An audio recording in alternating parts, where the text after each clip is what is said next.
What if we have been misinformed about history? Beneath oceans, rainforests, and deserts lie hints of a lost previous history. Tools that shouldn't be there, ruins without recognized builders, and timelines that are illogical. These are not myths. They are authentic artifacts that cast doubt on all we know about ancient civilization. Come along as we unearth bizarre archaeological discoveries that could change the course of history. Consider standing amid enormous stone heads atop a soaring mountain in the bleak solitude of Taki, Chile. Despite being silent, they looked out into the horizon with a regal air, like quiet deities defending a mystery that has been hidden for almost 2,000 years. This isn't a dream movie scene. It's true. It's Mount Nemrut, a website that is part memorial, part temple, part grave, and possibly a spectral warning from a king who claimed to be a god at one point. With enormous human skulls falling and dispersed like verdicts turned to stone throughout the mountain, this location is more than just an archaeological site. It is a metaphysical realm where time, God, and humanity converge. A silent imprint was left by a forgotten ruler who once dreamed of immortality, awaiting its decoding by future generations. Are you brave enough to look them in the eyes of stone and consider whether this is a curse or legacy? If you were on your feet, what would you imagine among the enormous stone skulls atop Mount Nemrut? Are they revered remnants of a vanished society or a terrifying reminder that power will inevitably be taken down by time, no matter how great? Do you think this is a reminder of the past or a monument to glory? Post your ideas in the remarks that follow. Anchises I, king of Commagene, was more than just the head of a little kingdom tucked away at the meeting point of Assyrian, Persian, and Greek civilizations. He fostered an ambition that went well beyond what was humanly possible. With both Greek and Persian heritage, he considered himself to be the ideal representation of East-West unity. Anchises, however, was more than just a monarch. Theos, he declared himself, was a living god, and embarked on a historic endeavor to construct Mount Nemrut as a tomb, as a temple, as a perpetual proclamation. He wasn't content to just be interred. In order to live eternally, he desired for his soul to unite with the immortal gods and human memory. Mount Nemrut is therefore more than just a place of worship. It's a monument to self-deification aspiration, a location where humans ventured to traverse the last threshold, death. What makes the most impact and evokes the most eerie emotion is the sight of those enormous stone heads strewn throughout the landscape at Mount Nemrut mountaintop, as though they had been cut off from their bodies and left in the bitter cold. Breezes from a far-off mountain. Each head is 2 to more than 3 meters tall. It depicts the faces of Greek gods such as Zeus and is carved from solid limestone. The Persian deity Mithras, Apollo, Heracles, and most famously, King Anchises I, who was purposefully added to the ranks of eternal gods. Anchises' carving of his own image next to the gods was not just declaring devotion, but doing so with audacity. He wanted more than merely to be respected. He desired to live on like a god. The bodies of the statues have fallen apart, maybe as a result of natural disasters, severe weather, or human devastation, but the heads are still there, lying still and staring off into the horizon. This bizarre landscape, encircled by expansive mountains and illuminated by the light of dawn or sunset, makes many people think that these are more than just sculptures because of their metaphysical nature. They are emblems of judgment, immortality, and the thin line separating God and humanity. Your initial reaction upon entering the statue field is not one of appreciation for the artwork. It's a silent, profound caution. Despite being dead, the stone eyes appear to gaze, watch, and evaluate everyone who dares to enter this hallowed space. It's not a blank stare. It is the eyes of creatures that were previously in a position of absolute authority, but have now turned to stone. A silent power from the eternal afterlife. In this situation, each step seems to reverberate with an unseen query. Who are you? Are you, too, deserving of standing with us? And the stone's complete quiet is what makes the point even more clearly. With no words exchanged, these heads resting on the old earth seem to be whispering to the breeze, "We are immortal and still here." However, you're not.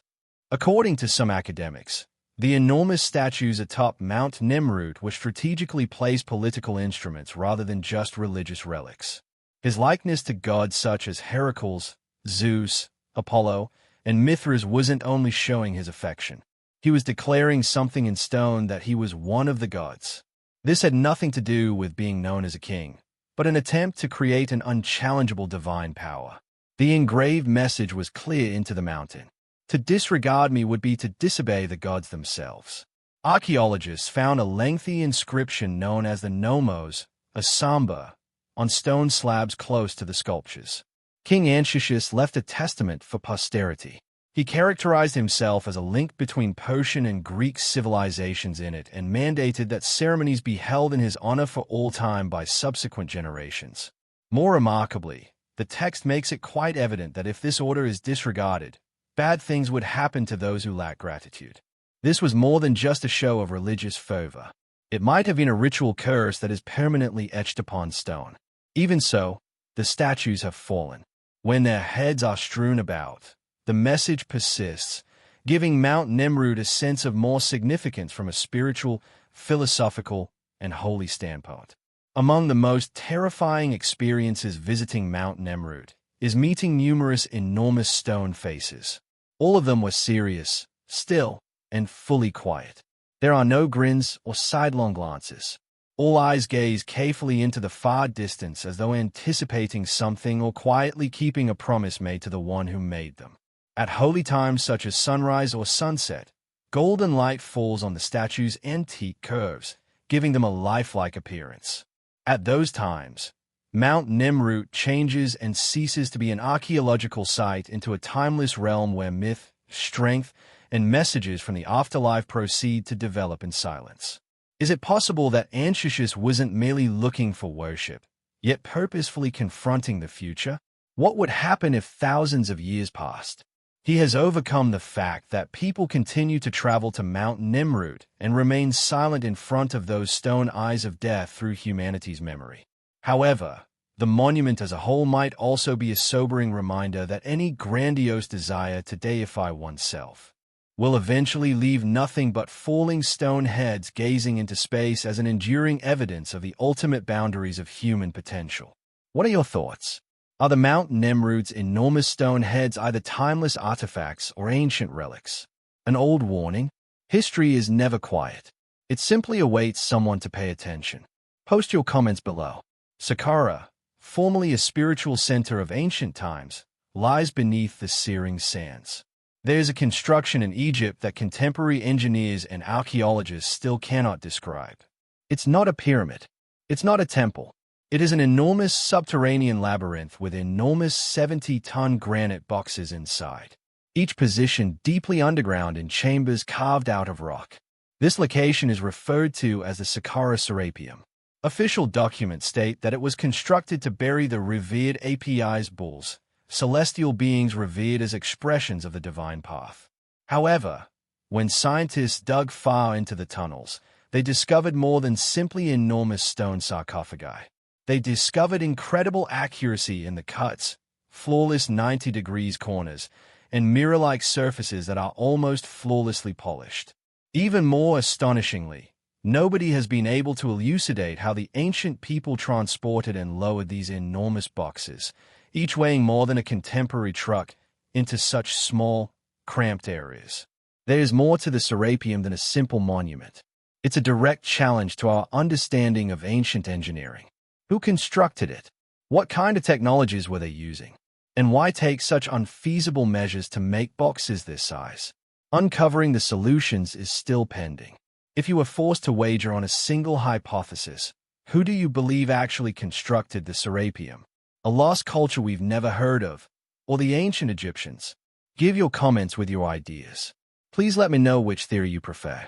The Serapeum can initially seem like another ancient Egyptian burial location for holy animals.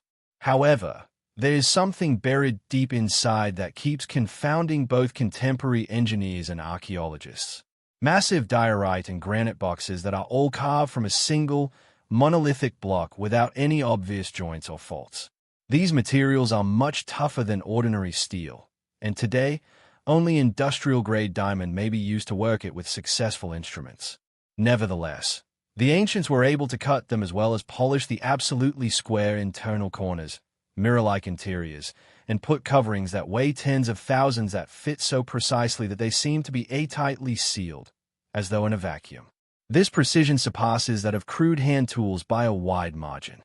It has the distinguishing feature of contemporary mechanical engineering. Furthermore, no one has provided a compelling explanation as to how they did such a task thousands of years ago. However, this is where the actual mystery starts. How did these hideous things get there? Furthermore, even more, how were they lowered into subterranean levels through confined tunnels and cramped corridors that can't even navigate sophisticated machinery?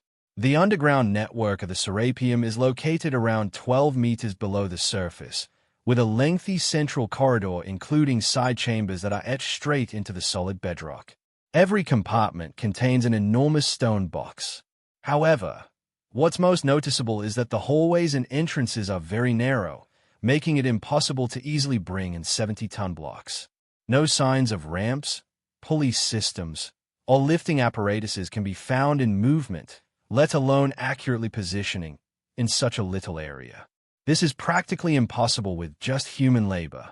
This inconsistency has raised a lot of issues regarding the possible building methods used by ancient civilizations. One of the Serapeum's most puzzling features is how the ancient builders were able to move and arrange enormous, crammed 70-ton stone boxes into cramped subterranean spaces. Although the pyramids were famously constructed by the ancient Egyptians utilizing ramps and labor over time, none of the conventional methods could be used in this situation. The Seraphim's interior is far too small. There isn't much space for a sufficient ramp, no room for crane operations, and no chance at all of hundreds of animals or men pulling together. There really isn't enough space to move, turn, or stand. Furthermore, there's no proof that these boxes were put together there. Every indication suggests that they were completely carved and polished in advance with flawless angles and smooth inner surfaces, then transported into position in some way. Thus, the ancient people would have had to move a 70-ton item horizontally after lowering it completely down narrow hallways with almost no space. This isn't a brute force question. Even with today's technology, it would be difficult to solve this mechanical engineering problem. According to one scenario, the stone boxes were lowered into the subterranean chambers vertically from above via a vertical shaft, perhaps a makeshift pit, or building that time has since hidden. But if this theory is accurate, the building process would have been exceedingly hazardous and intricate.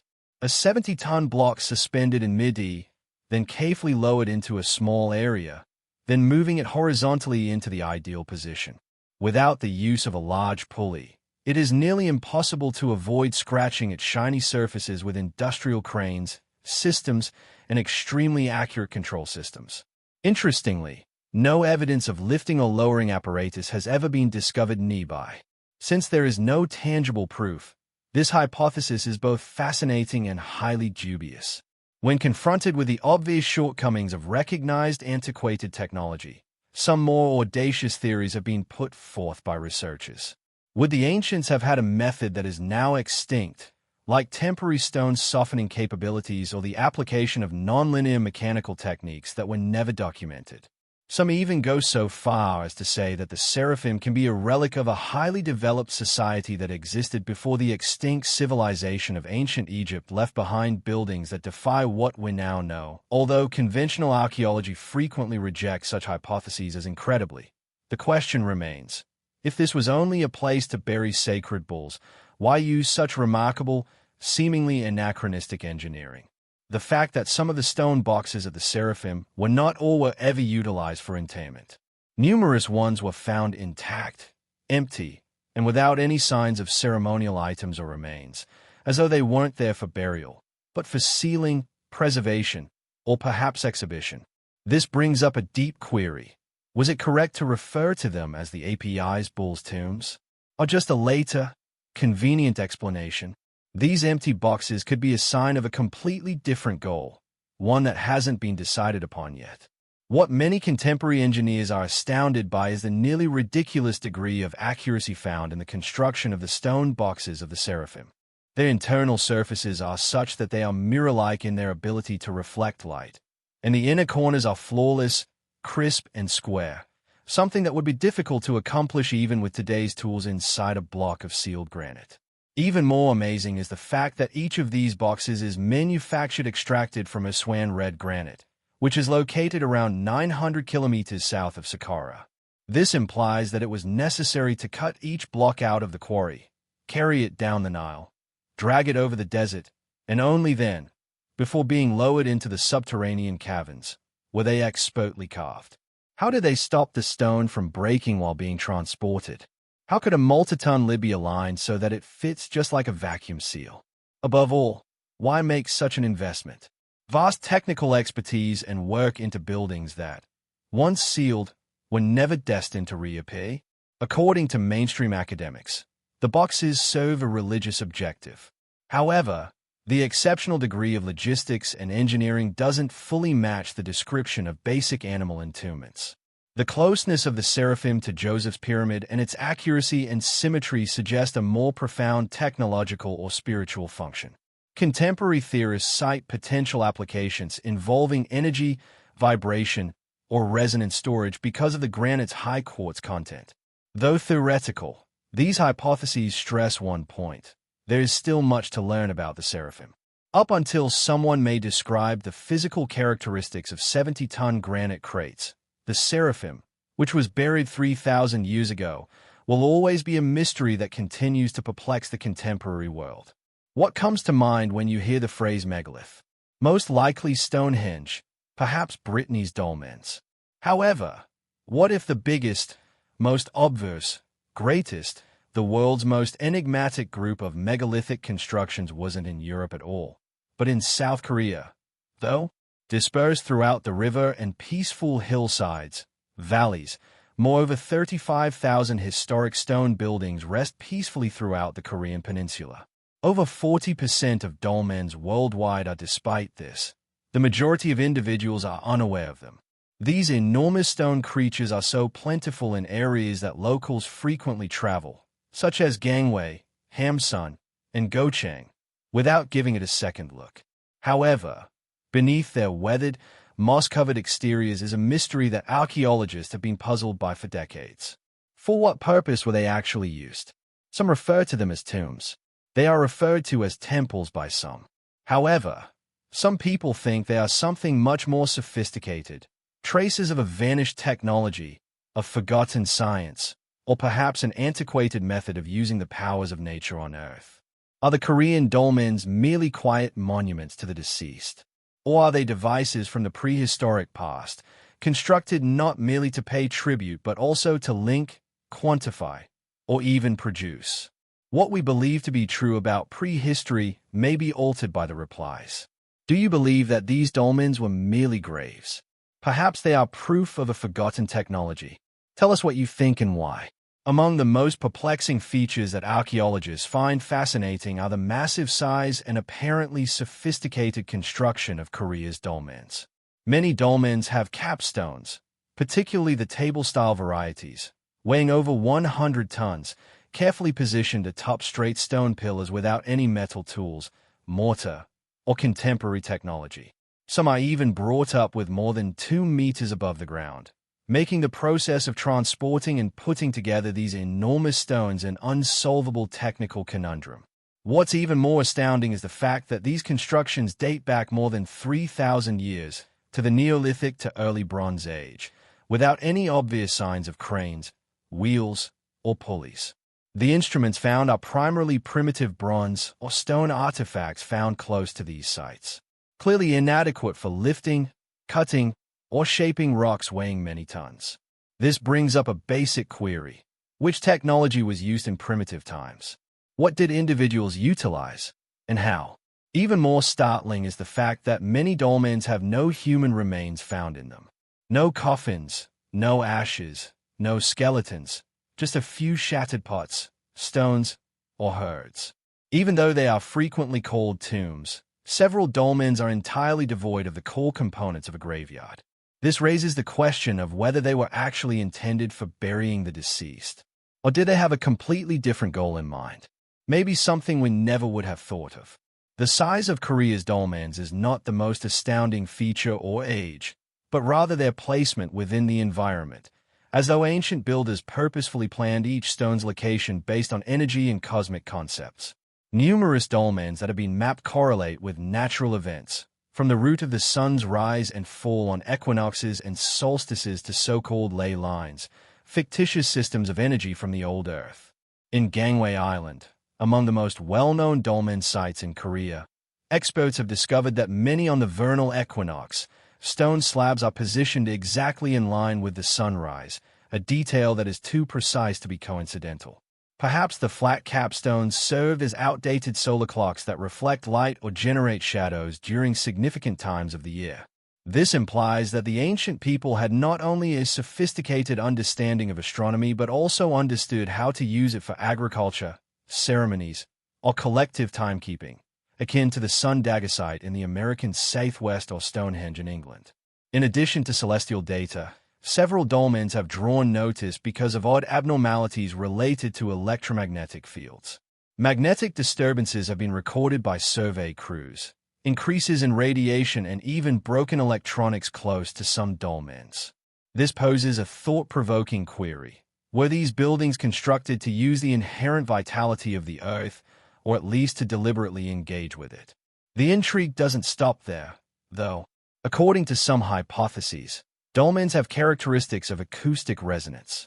They're ponderous capstones leaning over enclosed areas that imitate historic sound chambers, with low frequencies that can be concentrated, channeled, or magnified.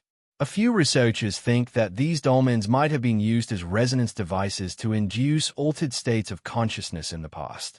This is utilized in spiritual rituals or meditative healing. Remarkably, local folklore supports these notions.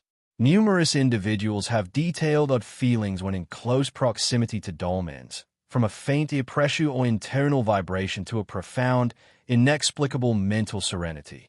It's also said that some dolmens produce low buzzing noises that are unclear in origin. These occurrences have all prompted scientists to go over a basic query again. Did the ancients have any understanding about sound, about energy, about the universe that we are just now starting to rediscover? The striking similarity between Korean dolmens and dolmens from other parts of the world is among their most fascinating features. From the foggy woodlands of France and the windswept plains of Ireland to India's river valleys and Israel's holy sites, innumerable megalithic structures with quite similar shapes have been found. Two or more huge horizontal capstone is supported by additional upright stones, a design so constant that it's almost unnerving, considering that these cultures had no known touch with one another. The resemblance is not only structural. Numerous dolmens in both Asia and Europe are focused on astronomical events like sunrises on seasonal landmarks, such as the summer solstice. This poses an intriguing query. How could civilizations from different ages and thousands of kilometers away all arrive at the same architectural idea? Is it merely a coincidence or proof of a common ancient wisdom that formerly covered continents and may have been connected to astronomy, the Earth's energy fields, or a cosmic perspective that has long since been lost by modern humanity? What constitutes the Korean dolmens are particularly enigmatic since they arrived out of nowhere in vast numbers and then vanished with the same suddenness. No obvious indication of gradual architectural development, as though a vanished culture had unexpectedly gained access to a particular type of knowledge, made extensive use of it for a short while, and then disappeared into quiet. Local legends in contemporary Korea add to the mystery. In Aries, similar to Gangwon, people think dolmens may heal or offer spiritual clarity. Some people report experiencing odd feelings or emotional changes while they are close to particular dolmens. These tales reflect megalithic customs around the world. Ancient stones can be found everywhere from the pyramids of Egypt to the stone circles of Britain, are frequently connected to energy, awareness, and cosmic forces. Could the Korean dolmens be included in this same forgotten comprehension? Contemporary domains such as archaeoacoustics and geobiology are now investigating potential interactions between ancient architecture and earth energy and sound. Scientists are starting to think about what if dolmens were instruments as well as monuments. time-tracking devices, directing sound, or establishing a connection with the universe. The Korean dolmens challenge our presumptions. Their lack of engineering sophistication, cosmic alignments, and human remains pose a significant query. Were they simply symmetries, or were they something else? They might have been energy gadgets. Perhaps they were observatories. Or perhaps they were a component of an old knowledge system that we haven't yet rediscovered. More researchers are daring to inquire as the years pass. What if we've always misinterpreted these structures? What if the dolmens in Korea are not monuments to the deceased but rather devices of the living past? In the arid, windy country of the Bolivian highlands, where time seems to have stopped, there is a ruin that remains a mystery to archaeologists worldwide. Tiwanaku is its name. Once the center of a strong civilization, the ancient city on Lake Titicaca has long since disappeared. However, what's left isn't what makes Tiwanaku genuinely mysterious. The thing that no one can describe. Located within the site's Pumapunka region are a number of blocks of stone in the shape of an H. They appear inconspicuous at first, but the closer you look, the more eerie they get. These stones have almost flawless geometry, exact 90-degree angles, mirror-like surfaces, and elaborate symmetrical grooves that look as if they were made with contemporary CNC equipment. This poses a troubling query. Without steel, how could ancient humans, without wheels or machinery, have created such strange forms out of a volcanic stone almost as hard as granite? Are they more than merely dead blocks of stone? Are they the final traces of a vanished technology, one strong enough to challenge all of our preconceived notions about human history? How do you feel about these enigmatic H-shaped blocks? Were the ancient Tiwanaku indeed responsible for their creation, or are they relics of an extinct technology? Leave a comment below with your opinions. Do we underestimate our forefathers, or have we missed an important chapter in human history? Among the most contentious and astounding features of the H-shaped stone blocks in Tiwanaku is their ridiculous degree of geometric accuracy. Every block has an H shape that is nearly perfectly symmetrical, features clean machined surfaces, acute 90 degrees angles, straight edges, and uniform grooves that have been cut. When they look closely, many people are amazed at how these details are more like the output of contemporary CNC equipment than something that was made by a society before industry. The clean corners, straight cuts, and consistent repetition across several blocks creates the appearance of industrial components that have been mass-produced. Even more astounding is the fact that each of these blocks is cut from andesite, a volcanic rock renowned for its exceptional hardness and resilience, just beneath granite. Generally speaking, making clean cuts or exact grooves requires tools of steel-grade hardness or even more sophisticated equipment. However, no archaeological proof has been discovered as of yet, implying that the Tiwanaku people possessed cutting tools, steel, or any high-precision instruments. This poses an important query. How might a prehistoric civilization attain such a high standard of workmanship? Was this the outcome of extremely sophisticated manual ability? Or can it be a remnant of something that has been forgotten? The striking homogeneity of the H-shaped blocks in Tiwanaku is among their most fascinating features. Numerous blocks with virtually identical measurements, proportions, and design elements have been discovered, implying that they were made as a component of a larger whole rather than as separate pieces of standardized method of production. However, there is no proof that the Tiwanaku tribe had accurate measurement devices or instruments that could create such components in large quantities, both of which would be necessary to do this degree of regularity. This raises an important query.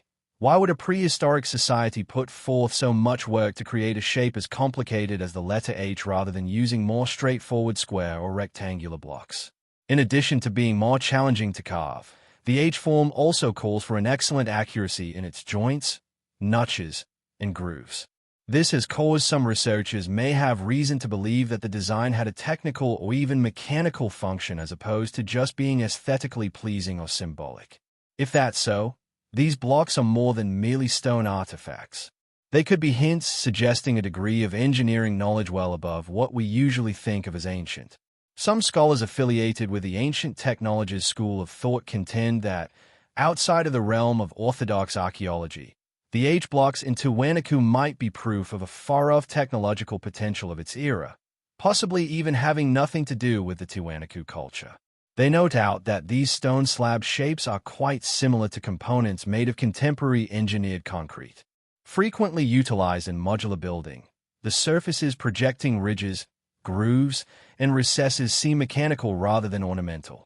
It appears to be made so that the blocks can be aligned, stacked, and interlocked with extreme accuracy. This notion is reinforced by the recurring homogeneity across numerous blocks. Maybe these reduced to fragmented ruins that were formerly a part of a broader modular engineering system. If accurate, this increases significant queries regarding the block's actual provenance and suggests the potential presence of a missing layer of ancient technical expertise. The chunks of H-shaped stone were found in Pumapunku. An area within the Tiwanaku complex is well known for its collection of enormous stone slabs that weigh tens of tons were dispersed around the area as though they had been broken by a great force. Many of these blocks exhibit inexplicable indications of precise stonework, particularly when contrasted with the degree of technology customarily ascribed to the Tiwanaku people. What researchers are further perplexed by is the fact that no comparable instruments have ever been discovered, no signs of steel or iron, no cutting tools, and no conveyance wheels. It is known that the only tools used by the Tiwanaku were made of bone, copper, and stone, which would not have been enough to mold, transport, or quarry the very hard andesite stone, especially at an elevation of about 4,000 meters, when oxygen is scarce, are severe, and there are no large stone quarries nearby. The complete procedure from extraction to exact location is still a mystery in the history of ancient engineering. Of special interest is the fact that the H-blocks are not singular occurrences. They are widely distributed and share almost the same dimensions and form. This degree of consistency has prompted numerous scholars to suggest that they were purposefully created as a component of a modular system, probably intended to build a bigger building, perhaps a foundation, load-bearing frame, or an architectural structure that interlocks. Interestingly, a few of the blocks have blind holes, sliding grooves, and interlocking ridges, features that approximate contemporary alignment and locking, but are obviously not ornamental systems that are employed in engineering construction. In the event that this is true, these are not your typical construction blocks, but specifically designed technical elements. This poses an important query. Who created these blocks so precisely? And what were they supposed to do? Regardless of whether you're a mainstream skeptic or a scholar, one thing is certain. The H-blocks of Tiwanaku seriously challenge conventional archaeology. They don't seem to be merely artistic manifestations, but are actually pieces of something more sophisticated, intentional, and possibly more sophisticated. Was there ever a time when humans had a layer of knowledge that time has since forgotten? Or do we have a basic misconception about the ancient civilization's engineering prowess and mindset? Regardless of the response, the H-blocks remain still in the ruins, unaffected by time, as though anticipating our rediscovery of a lost aspect of our own history. In the midst of the untamed, wild mountains of the Ural range of southern Russia, where there are no trails and no human voices can be heard, a world secret is revealed by the wind whispering through icy cliffs, has been mostly ignored. In an area that appears to be designated for wild bears with trees covered in snow, there are enormous stone boulders that weigh hundreds of tons stacked with a remarkable level of accuracy, seemingly created by technology thousands of years in advance. They are not found in textbooks. They don't appear in documentaries. Never will a tour guide take you there. However, once you see them, you won't ever forget. This is not Stonehenge. This isn't the Giza pyramids. This is a completely different realm where quiet stones hum with the sound of a lost history that has never ventured to document anything beyond that. In the event that you find this enormous structure, which is hidden deep within the forest and has no name or indications of civilization, is unknown to the world. Do you think it's a natural occurrence or the ruins of an old civilization? Give your ideas in the comments section below. Nestled deep among the Ural Range southern mountains, Gornaya Shoria is one of Russia's most spectacular archaeological sites ever documented, not due to any elaborate ornamentation, but due to the overwhelming, unfathomable magnitude of what ancient people were said to be able to. scientists have found enormous blocks of granite, each weighing 300 to 400 tons, were arranged in imposing fortification walls in untamed highland landscapes. The secret is not only in their seeming build, but also in their weight. Surfaces that are perfectly flat, exact connections that are so tight, and squared corners that appear to have been carved by CNC machines, almost smooth. A large number of the slabs are tens of meters long and are stacked with an accuracy comparable to that of contemporary industrial operations.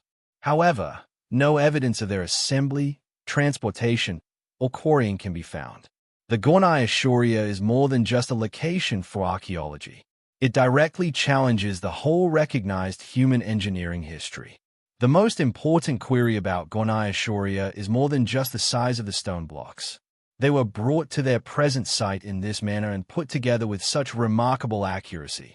The location is more than 1,000 meters above sea level, in the heart of untamed alpine country, with no signs of metal tools, wheels, or roads ever discovered. What is even more perplexing is the total lack of indications of any surrounding communities or foundations. Several scholars have suggested that although the arrangement may seem organic, the symmetry, repetition, and obviously intentional multilayer stacking makes it harder to defend such theory. Gornaya Shoria is not the only one that archaeologists find puzzling. Several other enigmatic species can be found in the Ural region, locations that still pose problems for our comprehension of prehistory. Researchers found stone temples on Vera Island, which is located in the center of Lake Tegoyak, constructed from blocks that have been squared off and placed in a systematic manner. Interestingly, evidence suggests that they used dry stone vaulting methods, which are a type of architecture that was extremely rare before the Roman era.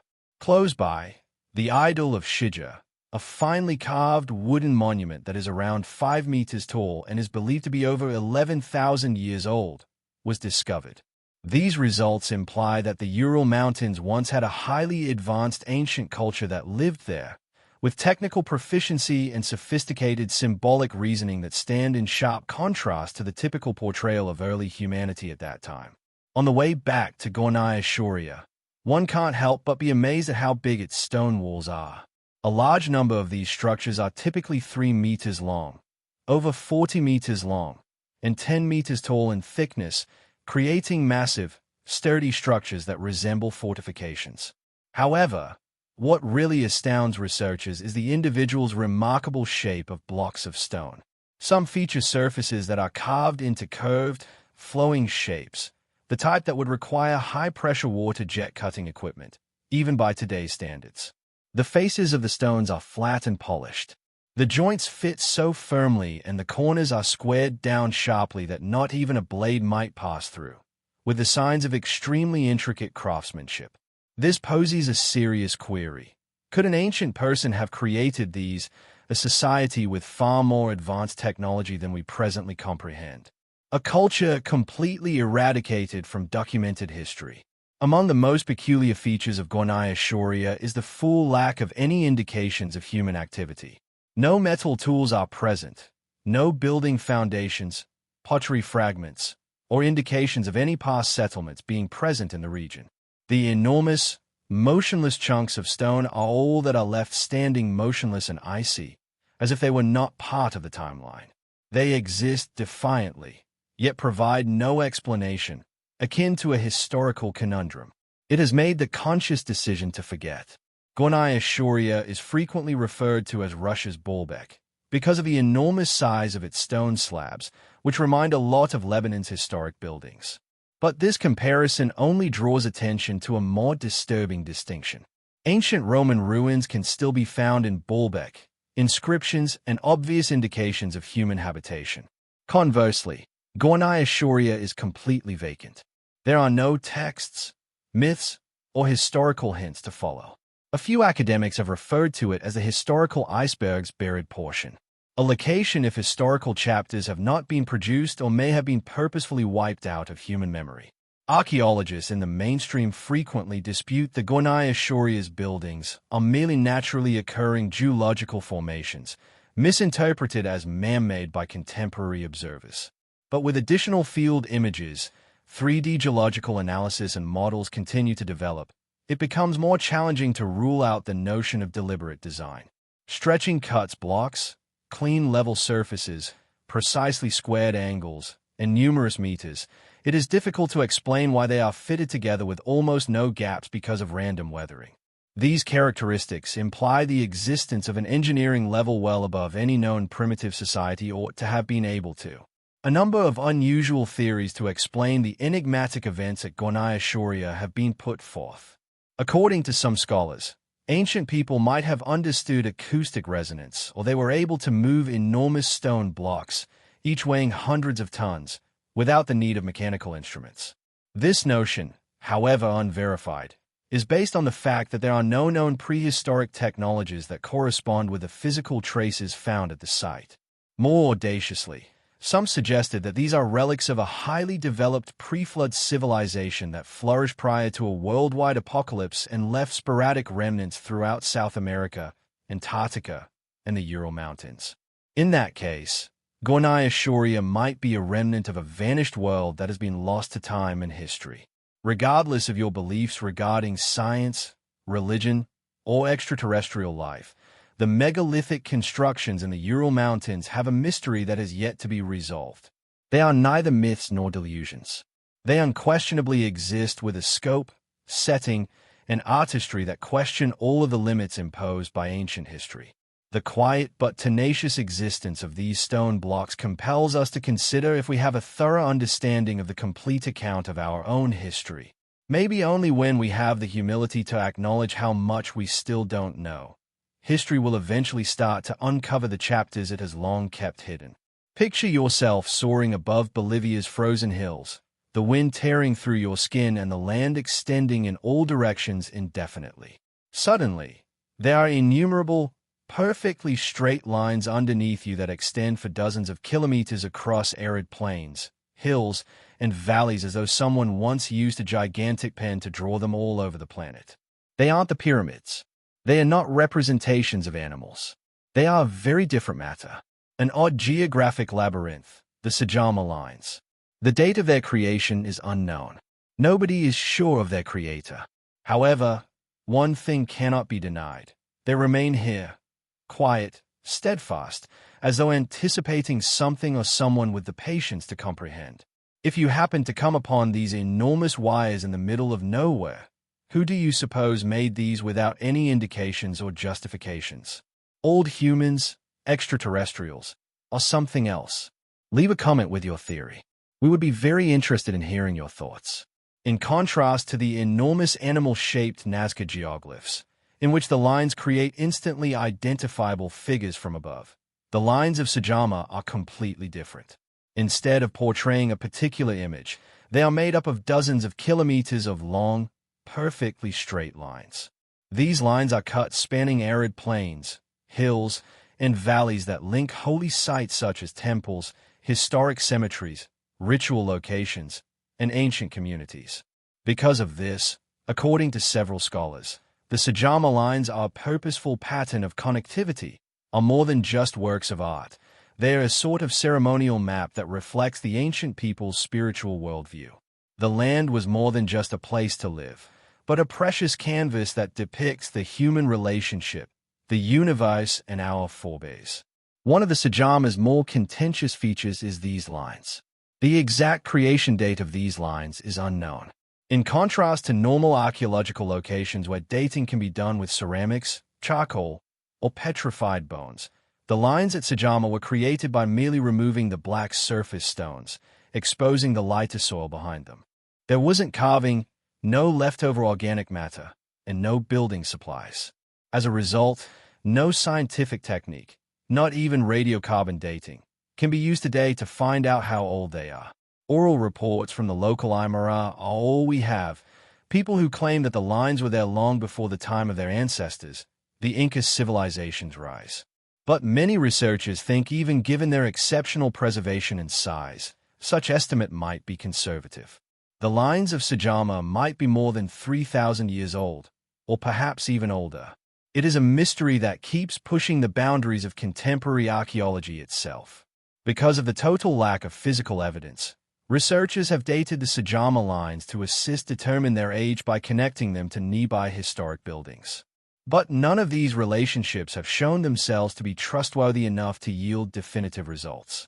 Even the local Aymara people's evasive answers during interviews include, "They've been present since our forefathers' time." As a result, several scientists have acknowledged that the Sagama lines might be one of the very few man-made structures on Earth for which we are completely unable to establish a genesis date, which makes the mystery all the more profound and elusive. Among the Sagama line's most astounding characteristics is its almost flawless straightness. The deviation of several of the lines is less than 1 degree, even though they are many kilometers large, from a true axis, across extremely rough terrain, valleys, mountain slopes, and fields of uneven rock. Even for contemporary surveying, this degree of accuracy is astounding norms. However, there is currently no proof that the ancient people employed any building methods, alignment devices, or measuring tools. So, how are they able to keep such straight lines for such long distances? According to some ideas, they depended on astronomical indicators like the sun's rise or fixed constellations, but some suggest that the lines might have originated from extensive religious rites in which hundreds of people followed designated routes to show the remarkable synchronization of a spiritually motivated society rich with symbols. Not able to be dated and unrelated to any recognized civilization, the Sagama lines appear to belong to a timeless universe without a name. They have no symbols, no writing, no distinct belief system, so researchers have no standard method to analyze them. They are there as a sort of earthly memory, a forgotten spiritual map, possibly produced by a lost culture that departed, leaving traces without a reason. These lines might still be there silently for thousands of years. Furthermore, the more we gaze at them, the more we feel as though we are looking into a past that was never recorded but never really lost. Although its overall length greatly exceeds that of Nazca, more than 16,000 kilometers of straight lines, the modern world is still mostly unaware of the Sagama lines. One explanation is that they are unable to create distinct artistic imagery, lacking the stunning views of Peru's well-known birds and monkeys from above. They are only straight lines drawn across a distant highland, instead, challenging to reach and simple to ignore. However, the more serious problem is the absence of formal acknowledgement, ineffective preservation measures, and a total dearth of media or advertising strategies that accurately represent their archaeological and cultural significance. Consequently, one of the largest man-made buildings on the planet still stands, resting in silent obscurity. Even if the contemporary world has mainly disregarded the Sagama lines, to the indigenous Aymara people that has resided at the base of Mount Sagama for thousands of years, these lines have maintained their holy significance. They see them as more than just archaeological remnants, but rather the spiritual roots their ancestors took at significant ceremonies under the wide Andean sky. Tradition has it that these lines act as pilgrimage pathways, facilitating prayers, bridging the gap between the divine and the human world, offerings as well as spiritual explorations. Each step you take with them is more than just a physical action. It is a recreation of the close relationship between the past, present, as well as the Aymara worldview's sacred realm. The Sagama lines today run the risk of gradually and nearly imperceptibly disappearing forever. Since they are not formally acknowledged as a protected heritage site, nobody is paying attention.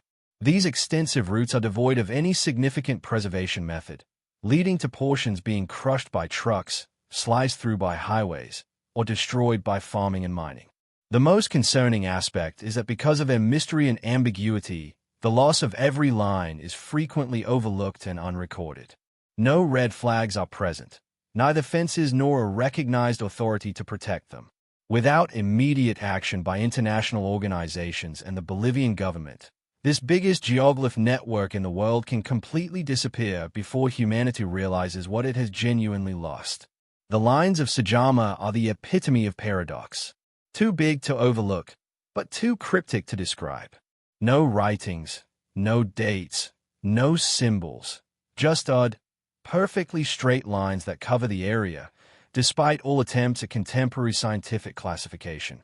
The subtle reminder they provide may be their genuine significance rather than the question, what are they?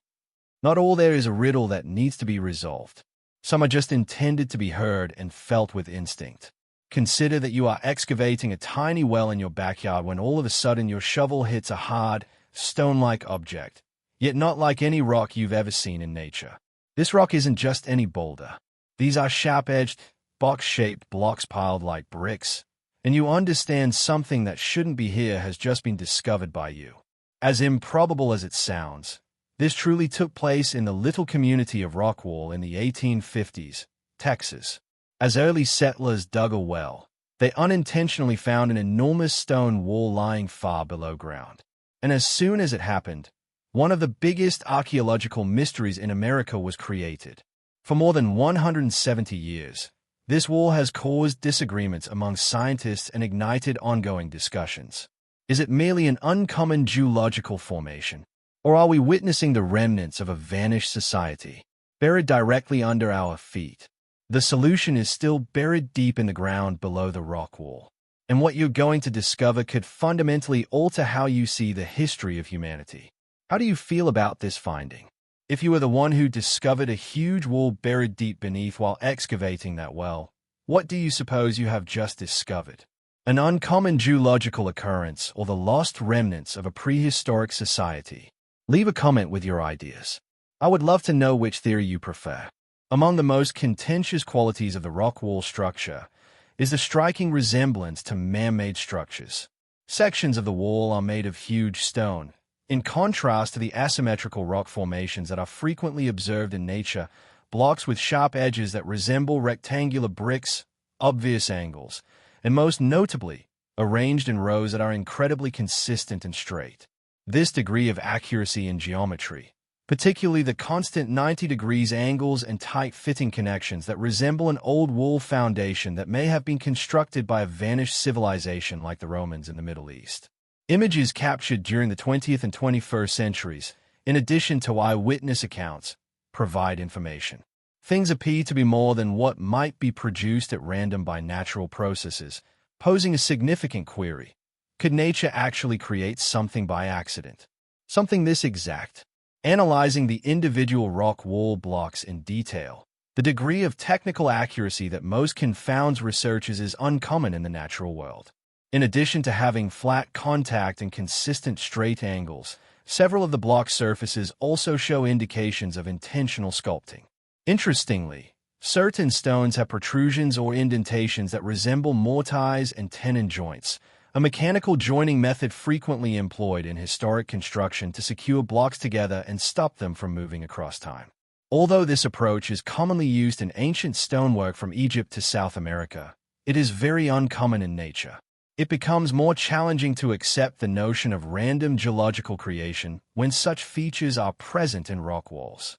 These traits demonstrate the obvious sense of human design and planning, not the unintentional outcome of erosion and pressure. Among the most astounding qualities of the rock wall structure is how precisely the stone blocks fit together collectively. Witnesses claim that many of the stones have extremely straight edges. They have nearly flawlessly flat surfaces and seem to be machine-made, displaying no indications of random erosion or spontaneous fracturing. In certain places, not even a razor blade can pass through the stones because they are so firmly packed. This degree of accuracy instantly recalls the magnificent megalithic monuments of Peru, such as Sacsayhuaman, like the Giza pyramids in Egypt, which still use antiquated stone-fitting methods, a conundrum for contemporary science. The true query is, how is nature able to provide such perfect precision? One element that contributes to the man-made structural idea is the existence of a mortar-like substance. This material in between the blocks of stone is described in a number of papers as being noticeably different in texture and color from the nearby natural rock, indicating that it was utilized to bind and strengthen the framework. Should contemporary chemical analysis verify that this is a synthetic substance, it would provide indisputable proof of human intervention. Its geometric shape not only draws attention, but the rock wall structure's overall size and design also raise significant inquiries. Records and observations from the 19th century indicate that this structure does not appear to flow at random, but instead encircles the center of rock wall in a huge circle or polygonal shape, Texas.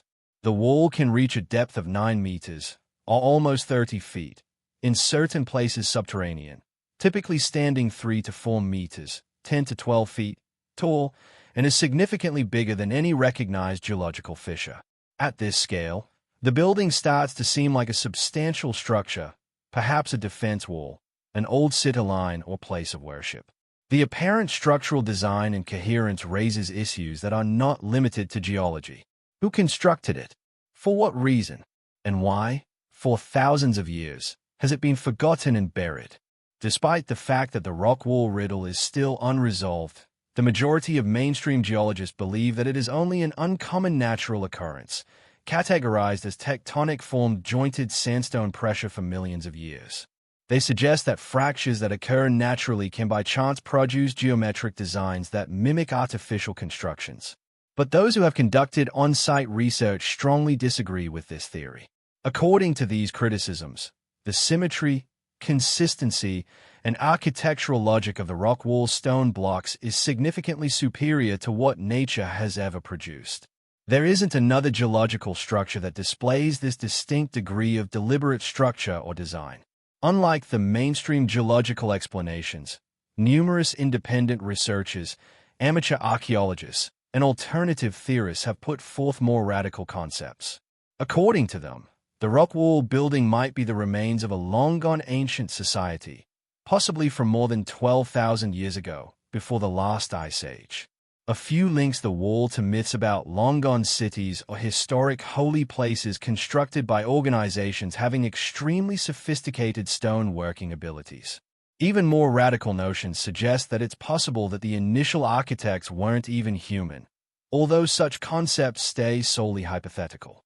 Among the most annoying things about the rock wall mystery is that, as of right now, no modern or formal comprehensive archaeological excavation has always been carried out. The primary cause is that the building is situated underneath private property and residential areas, allowing for lawful access and logistics are really challenging. But perhaps more worrisome is the persistent lack of interest from the scholarly community, which has mainly written the website off as a typical formation of geology. Therefore, the majority of the information that is available originates from private excavations, historical records, and first-hand recollections, none of which have been thoroughly confirmed by peer-reviewed scientific studies. This has caused many unfounded beliefs to persist due to a lack of research and might have even buried the truth deep. However, none of this lessens the possible importance of rock wall, Texas subterranean contents. If this structure is man-made, it has the power to alter what we believe to be true regarding North America's past. It would imply that there is a sophisticated structured culture that was able to create large-scale structures long before any recognized civilization in the area. The natural or artificial rock wall, silent and concealed beneath the ground, awaiting. I got it. These days, with instruments like ground-penetrating radar and 3D scanning, perhaps it's time to take another look at this hidden oddity, chemical forensics, and scanning. Not only out of interest, but also because we could be losing a whole period of human history.